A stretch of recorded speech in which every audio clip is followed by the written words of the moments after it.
Alia, anak kecil berusia 7 tahun, yang baru saja pindah ke rumah baru di pinggiran kota bersama keluarganya.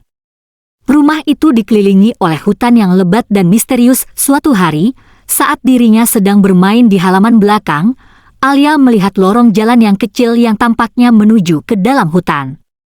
Sebagai seorang anak kecil yang memiliki rasa penasaran tinggi, ia pun mengikuti jalan setapak itu. Alia berjalan menyusuri jalan setapak, melangkah lebih dalam ke dalam hutan. Pohon-pohon besar menjulang tinggi, membuat suasana semakin gelap dan seram. Tiba-tiba, matanya tertuju pada sebuah buku tua yang tergeletak di bawah pohon besar. Buku itu terlihat sangat kuno dengan sampul kulit yang sudah lapuk. Dengan hati-hati, Alia mengambil buku itu dan membuka halamannya. Di dalamnya, ada tulisan-tulisan aneh yang sulit dibaca. Namun, satu kalimat besar di tengah halaman pertama berhasil menarik perhatiannya, mantra-mantra terlarang. Alia merasa terpesona dan memutuskan untuk membawa buku itu pulang. Malam itu, saat semua orang sudah tidur, Alia anak kecil itu menyalakan lampu mejanya dan mulai membaca buku tersebut. Semakin banyak dia membaca, semakin aneh dan menyeramkan suasana di sekelilingnya.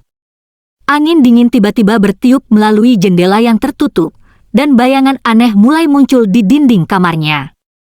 Tiba-tiba, Alia mendengar suara bisikan lembut namun jelas di telinganya.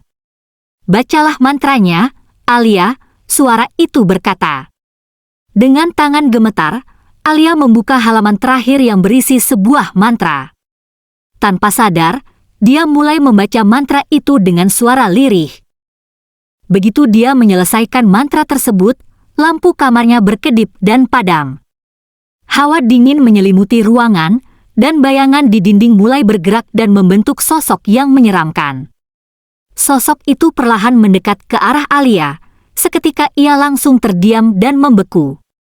Rasa ketakutan menyelimutinya. Sosok itu berbisik, "Kau telah membebaskanku, dan sekarang aku akan tinggal bersamamu selamanya."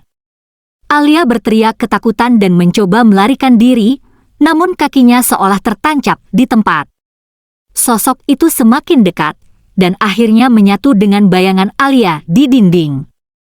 Sejak malam itu, Alia berubah. Dia sering berbicara sendiri, seolah-olah ada seseorang yang bersamanya. Kedua orang tuanya khawatir, namun tidak tahu apa yang terjadi. Setiap malam, bayangan di dinding kamar Alia tampak hidup dan bergerak, selalu mengawasi dan mengikuti gerak-geriknya. Alia tahu bahwa dia telah melakukan kesalahan besar dengan membaca mantra dari buku itu. Namun, sudah terlambat untuk memperbaiki semuanya. Sosok yang dia bebaskan dari hutan belakang rumahnya kini menjadi bagian dari hidupnya, dan Alisa harus hidup dengan ketakutan dan penyesalan selama-lamanya. Sejak malam itu, Alia berubah. Dia sering berbicara sendiri, seolah-olah ada seseorang yang bersamanya. Kedua orang tuanya khawatir, namun tidak tahu apa yang terjadi. Setiap malam, bayangan di dinding kamar Alia tampak hidup dan bergerak, selalu mengawasi dan mengikuti gerak-geriknya. Alia tahu bahwa dia telah melakukan kesalahan besar dengan membaca mantra dari buku itu. Namun, sudah terlambat untuk memperbaiki semuanya. Sosok yang dia bebaskan dari hutan belakang rumahnya kini menjadi bagian dari hidupnya, dan Alisa harus hidup dengan ketakutan dan penyesalan selama-lamanya. Malam demi malam, kehadiran sosok bayangan itu semakin kuat. Alia merasa diawasi setiap saat, bahkan saat dia berada di sekolah atau bermain dengan teman-temannya. Bayangan itu mulai mengarahkan Alia untuk melakukan hal-hal aneh dan kadang-kadang berbahaya.